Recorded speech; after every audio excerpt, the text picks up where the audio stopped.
Oh,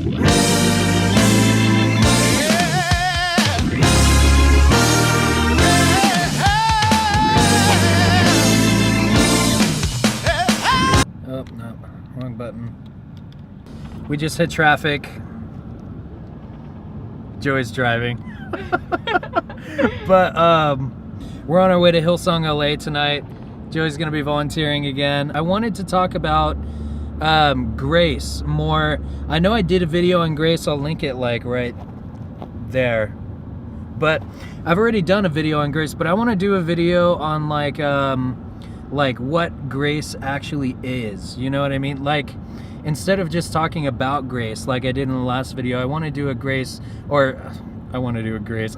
video that actually like talks about what Joey's like all weird. It's awesome.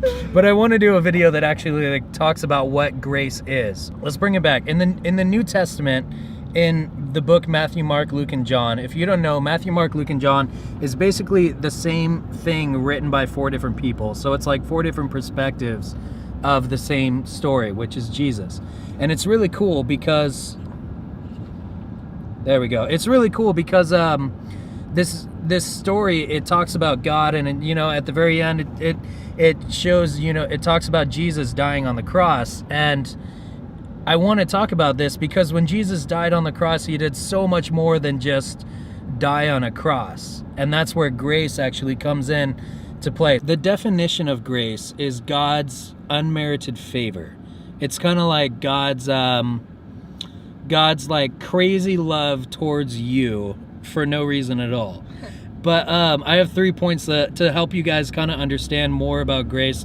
And number 1 is that it connects us to God. So when Jesus died on a cross, how I was saying, it's so much more than just dying on a cross. It says in the Bible that there was a veil that was torn. If you guys don't know what that is, in like the Jewish temple, the veil there was like 3 rooms. There was one room, and then the next room was like something, I don't remember. Then the next room, they thought that God actually lived inside that room, and there was this giant veil that was, I think the veil was like 4 feet thick, something crazy, and it separated like man from God. And what this veil did is, it was really cool because when Jesus died on the cross, it said that that veil was torn from top to bottom. And I found out the veil was like 4 feet thick. It was like 30 feet high. It was this huge thing.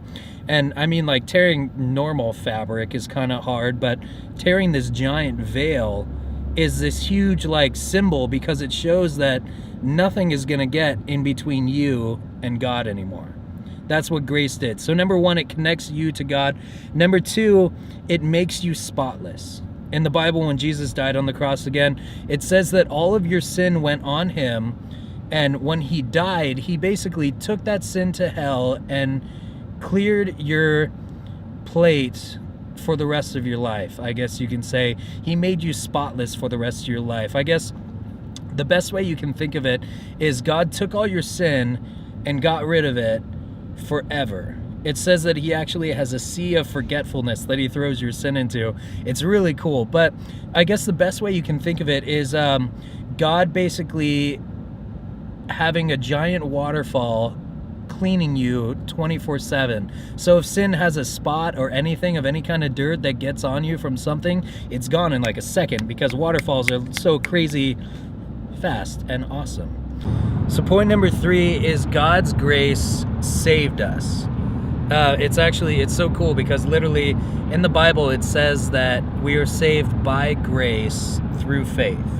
So it's kind of like saying we're saved by God's crazy love for us and our belief in him. And this is really cool because this literally gets us to heaven. Like, God's grace, that's how we become saved, as Christians say, quote unquote saved, is just how in Romans it says if we believe in our hearts and confess with our mouths that Jesus is Lord, then we're saved. And this is so cool, because just by doing that, God's grace allows us to live with him forever. And that's like the coolest thing ever, right, Joey? Right. So I want to say one more thing before this video is done. I'm really thankful for grace, and the reason I'm really thankful for it is because it allows me to have a relationship with Jesus Christ. It allows me, to be saved and to be connected with God.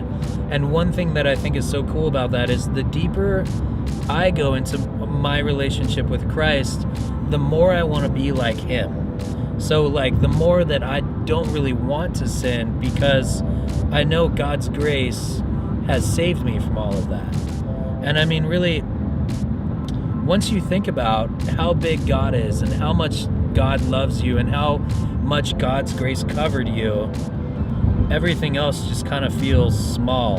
So I don't really want to sin because I know God's grace has saved me from it. I mean, God's grace just makes me want to get closer to God, and that's how it should be. Jesus!